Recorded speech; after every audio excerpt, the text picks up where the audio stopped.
The kids exchange glances after Timo finishes talking, and Freddy is the first to break the silence. "I think we're going to need more than a bucket of mice to capture this one," he says, with a sideways look to Rhonda, who can't help but giggle. "Yeah, we're going to need to dig deep if we're going to have any hope of capturing a mistress of the hunt," she agrees, and tries to think of what to do. "I don't suppose you know anything about her?" "A little, actually," admits the young orc. Rhonda looks surprised and motions for him to continue, which he quickly does. "She's visited Elder Larks a couple times while I was also visiting. She's an adherent of Thedium's and calls him the Weaver of Threads.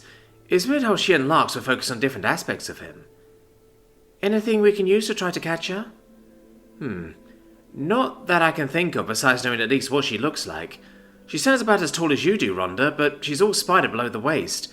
She likes to use spears and javelins, or at least I've never seen her without them. I'm pretty sure she won't use them on us. She's quick and agile too, and if she's a mistress of the hunt, she's probably really good at the whole hunting thing." "So keep an eye on the ceiling. Good thing we learned that lesson early," says Rhonda with a grin, and motions for Freddy to follow her around the house. "I think the first thing we should do is get some alchemical assistance. If she has Queen along, Venu will definitely have some of her own." "Oh?" asks Freddy as he follows, and the two soon encounter a couple vipers. They easily assume their stances and continue to talk, even as they deal with the fight. "Yeah, Master Stavian says she's the best alchemist he's met in a while, and that she's the Ant Scion. Flash freeze!" she shouts, as one of the vipers spits venom at her. Her spell quickly freezes the projectile solid, making it much easier to sidestep. Freddy decapitates a viper with his axe, before stepping in to keep the other one busy, while Rhonda prepares to finish it off.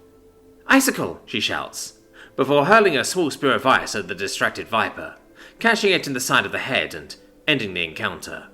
"Phew. Anyway, I think I want to make some agility and perception potions for us so we can spot her, and be able to chase her too." Freddy nods to that, and the two soon get to the herb patch in the back. While they gather and plan a bit more, I turn my attention over to Vernu and Queen, who are currently in the tunnels. This is not to be confused with the caverns, which are currently overrun with Cymores. The Spiderkin is happily walking along the wall, idly swirling her spear. "You don't get out of the lab too much, do you?" she asks Queen, and my alchemist releases a subtly sour scent. I guess either Vernu has hunted enough times by tracking pheromones to have a rough idea of what they mean, or my Spiderkin still uses pheromones to communicate, at least a little. "Not call you out for it, just saying is all. The Weaver of Threads has you doing important stuff, so it's not like you know the whole place back to front. I don't even know his territory that well, and I'm always moving around," she says with a shrug. The two continue for a few more minutes before she speaks up again. "What do you think of the two delvers he has us testing?" This time a pleasant scent comes from Queen, and Vernu nods. "Yeah, they're probably something special for him to take a special interest in them. I've seen the Orc Boy a couple times, seems like a good kid. Larks treats him like his own grandson, so he can't be too bad," she jokes, as they come to an intersection. "What do you think? Should we head up and see how well they can chase us, or head down and make them come find us?" She frowns at the neutral scent. "No opinion." She grumbles and taps the butt of her spear against the wall she's still standing on as she thinks, before she seems to come to a decision. "We're going up. Even if they're supposed to be the ones after us, I'm a hunter, not prey. Besides, I haven't been to the surface too often. Maybe I'll get a chance to try to talk with the reader." She grins as she starts heading up. "Besides, it's unfamiliar territory for me. It might give the kids half a chance." I watch her for a few more minutes as she goes, seeing her do a few quick forward jumps occasionally. Yeah, the kids are going to need to work hard to catch her, but that's part of the point. If it was easy, I don't think they'd be motivated enough to push themselves to get the best classes they can. Back with the kids, it seems like those potions Rhonda wanted are not too difficult to make, as she has several brewed already. "Okay, so the perception potions are a bit weaker, but should last an hour or so each. The agility potions are stronger but won't last as long, so we'll try to keep the perception effect active and only drink the agility ones once we actually find her." Freddy nods at that and drinks his first perception potion, and takes a few seconds to get used to noticing more than usual. "I might know where to try to look for her too." "Yeah?" asks the young goblin, as she gets the spares sorted and stored on her person. "Yeah, She'd often talk about the reader of the web with Lux. I'm pretty sure she meant Tiny. Rhonda looks uncertain at that. I don't think we can hide from him for that long in the maze, and we'd have to run from him while also trying to catch Vernu and Queen, she points out. Freddy doesn't look too concerned, though. Then we don't go in, we go on. I'm pretty sure it's not sticky on top. If she goes on top, we can try to ambush her around Tiny's lair.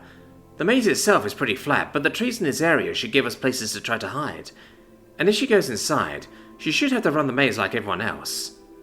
If you can slow her down, Tiny can get her, and we'll just pick her up at the maze entrance. That all depends on her actually going there, but it's not like I have any better ideas, says Rhonda with a shrug. The two head to the maze, and send their spiders up to test that the covering will be enough to support them. Tiny doesn't make subpar webbing, and they quickly decide it should be fine. Freddy helps Rhonda up first by having her run at him and jump up off his shield, with him giving a good push to help. It's a little more difficult to get Freddy up though, since the bushes aren't really made for climbing. After a few minutes of discussion, Rhonda pulls out a small stone and takes her time inscribing a rune onto it. Freddy backs up, and at her signal charges towards the thorny wall. At the last moment, Rhonda drops the stone and activates it. Earth thrust! The ground under Freddy surges upward, and he jumps with all his might. He just manages to clear the hedge and lands gracefully on his face beside Rhonda and the spiders.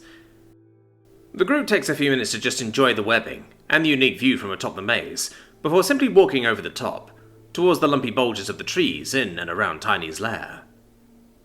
The big lug, of course, feels the unusual movement on top of his domain, and actually lets a runner get much farther than normal as he tracks down the kids. They give him a sheepish look once he appears below them. Hey Tiny, starts Freddy. We're not trying to cheat the maze, we're doing something else. The huge spider doesn't look very convinced, so Rhonda tries to explain. See, we're trying to get our classes, and our stadium for help, so he wants us to try to track down and capture Vernu, who is getting Queen's help. Freddy thinks our best bet is to try to hide up here, and hope she comes by to visit you. Tiny considers that for a few long moments, before giving a series of shrugs that ripple along his 8 legs, much to the kid's relief. Oh, and if she does come by, can you try to keep her distracted? Asks Rhonda. Tiny again doesn't look inclined until the group uses their secret weapon, puppy dog eyes. Even Lucas and Fiona get in on it, and Tiny is forced to relent under the onslaught of 20 big, watery, pleading eyes. With a whoop of triumph, the kids head for the webbed trees, and Tiny returns to chasing those who would brave his maze.